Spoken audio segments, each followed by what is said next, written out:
Hello నమస్తే. ఈరోజు మేము బావ వాళ్ళ ఇంటికి వెళ్తున్నాము. మా చెల్లి 7 శనివారాల వ్రతం స్టార్ట్ చేస్తుంది. మొదటి వారంలో మమ్మల్ని అతిథులుగా పిలిచింది.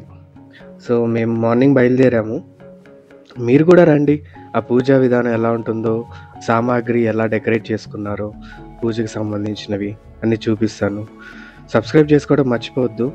వెళ్తూ వెళ్తూ దారిలో ఫ్రెష్గా ఉన్న ఫ్రూట్స్ని చూసాము రిలయన్స్ ఫ్రెష్ దగ్గర. సో కొన్ని ఫ్రూట్స్ పర్చేస్ చేసుకొని పూజకి బయలుదేరాము.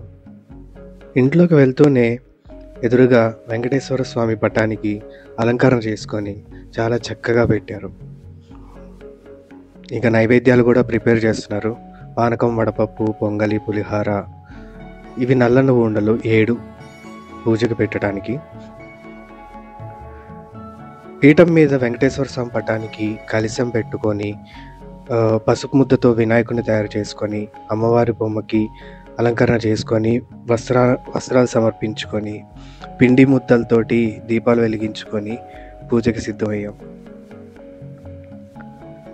ఈ 7 శనివారాల వ్రతం అనేది ప్రతి ఒక్కరూ వారి సుఖ సంతోషాల కోసం, కుటుంబంలో ఆయురారోగ్యాలు, సుఖ సంతోషాలు, కోరికలు నెరవేరటానికి, శని దోషాలున్నా తొలగిపోవటానికి పూజలు చేస్తారు. ఈ వ్రతానికి సంబంధించిన బుక్ మనకి బయట మార్కెట్లో స్టేషనరీలో దొరుకుతుంది, ఎలా చేసుకోవాలనేది. మీరు కూడా తప్పకుండా చేసుకోండి కుదిరితే. భోజనాలు చేసి తాంబూలం తీసుకొని బయలుదేరాము. Thanks for watching. Please subscribe, like and share.